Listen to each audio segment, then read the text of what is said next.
जोया बेटा, मैं जानती हूँ तुमने बहुत अच्छे दिल से निम्मी को समझाया है, लेकिन अब मैंने भी सोच लिया है। सितारा मेरे भाई की बेटी है और मैं उसे इस घर की बहू बनाऊंगी। लेकिन लेकिन मामी, निमी के लिए मुश्किल नहीं हो जाएगी? जिस मुश्किल से तुम निम्मी को बचाना चाहती हो ना, वो होगी ही नहीं। क्या मतलब?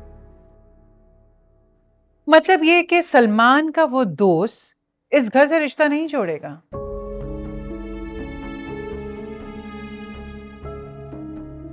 हाँ, अगर किसी और से रिश्ता जुड़ गया तो शायद, लेकिन जब हम सितारा को यहां ले आएंगे इस घर में, तो फिर वो इस घर में नहीं आएगा। लेकिन मामी, सितारा और सलमान अच्छे लगेंगे ना दोनों इकट्ठे। एक भाई के लिए भप्पो की बेटी और एक भाई के लिए मामू की, है ना अम्मी? अरे भाई, ये क्या है? ये ममानी ने भेजा। चले मैं निकालती हूँ। तुम मामू के घर गई थी? हाँ, आपसे मिलने हैदराबाद भी तो आती थी ना। चले अम्मी। चलो भाई।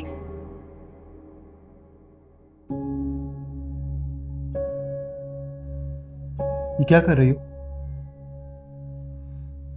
होने दो जो हो रहा है। सलमान कुछ नहीं करता है। बिला वजह सितारा की जिंदगी मुश्किल में आ जाएगी। तुम सिर्फ अपनी फिक्र करो। सलमान को जुगाड़ लगाने की आदत है, वो कुछ ना कुछ कर लेगा, वरना मामू कुछ ना कुछ करा देंगे उसे। मामू? हाँ, मामू। उन्हें सितारा को इस वक्त निकालने की जल्दी है।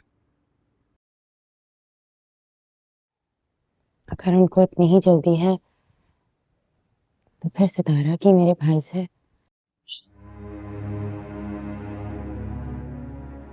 इस लफ्ज को अपने मुंह से मत निकालना, वरना एक नया महाज खड़ा हो जाएगा। समझी तुम?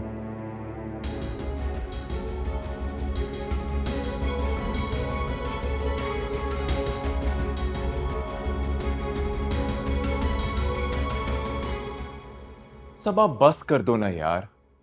तुम लोगों की बातों को नजरअंदाज क्यों नहीं कर सकती? मैं नहीं कर सकती नजरअंदाज। अगर कोई मेरे साथ गलत करे तो मैं इसका सर तोड़ सकती हूँ, लेकिन अगर कोई मेरे माँ बाप की गेमिंग के बारे में मुझे बताए तो कैसे बर्दाश्त कर सकती हूँ ये हिपोक्रेसी। इसमें हिपोक्रेसी कहां से आ गई? डैड सालार के लिए बेहतरीन फैसला करना चाहते थे ताकि उसका फायदा हो। It's as simple as that.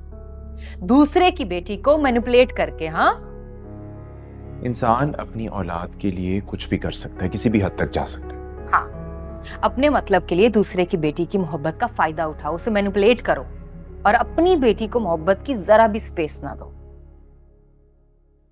तुम बात को कहां से कहां लेके जा रही हो सबा? क्यों?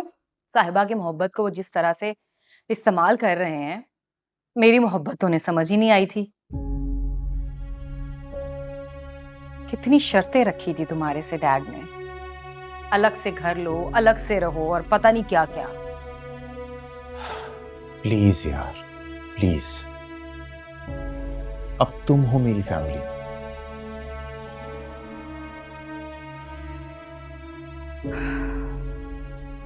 मैं डैड के इस डबल स्टैंडर्ड को कभी भी बर्दाश्त नहीं कर सकती। उन्होंने हमेशा अपनी औलाद की खुशी को अवॉइड किया है। अवॉइड तो तुम कर रही हो इस वक्त, अपनी औलाद की सेफ्टी। तो तुम्हें मालूम है ना कि तुम्हारा हाइपर होना हमारे बेबी के लिए नुकसानदेह साबित हो सकता है। I am sorry. Don't be. लेकिन देखो, चीजें जैसी हैं उनको वैसा एक्सेप्ट कर लो प्लीज। मेरे लिए, हमारे होने वाले बेबी के लिए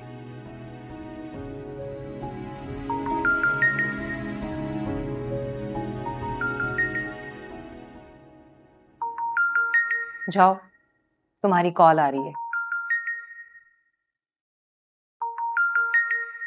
अच्छा प्लीज अब इसके सामने कुछ मत कहना।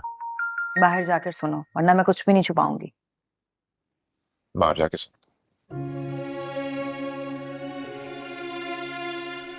इन्हें तो वो डील ही याद नहीं है बकौल आपके पेरेंट्स के कि जिसे करने के लिए ये बहुत मचल रहे थे। किस डील की बात कर रहे हो? मैंने तो कभी इनकी फर्म के साथ किसी डील की भी बात नहीं की है। अगर मुझे तो इस बारे में कुछ भी नहीं पता। कुछ नहीं पता तो पता करो ना। देखो दोनों में से किसी एक का इलाज तो होना जरूरी है, इनका या फिर तुम्हारे बाप का।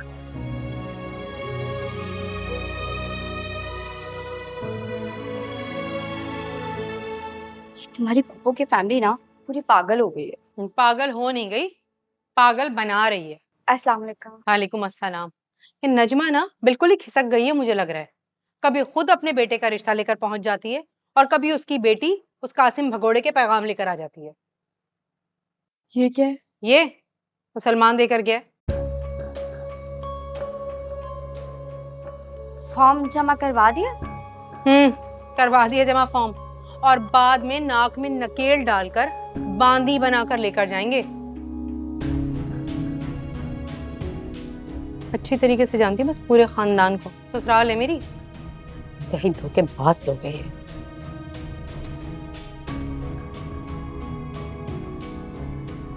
ऐसा कुछ भी नहीं होगा, परेशान ना हो आप। तुम और तुम्हारी बिसात।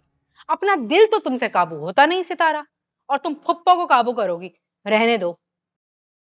मेरी बात सुनो, उस लड़के सालार को फोन करो और उसके साथ खामोशी से जाओ, समझी? खुश रहोगी वहां पे। आपको कब से मेरी खुशी की परवाह होने लग गई? तुम्हारी खुशी की परवाह मैं क्यों करने लगी? भाई सच्ची बात कहूं, मैं तो नजमा को जलता भुनता सिकता देखना चाहती हूँ। उसकी तड़प देखकर ना मुझे बड़ी खुशी होती है। तुमने देखा नहीं, सालार का नाम सुनकर वो निम्मी कैसे दुम दबाकर भागी थी?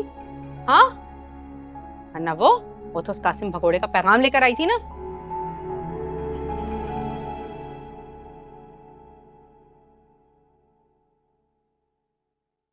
ये तो नहीं आने वाला।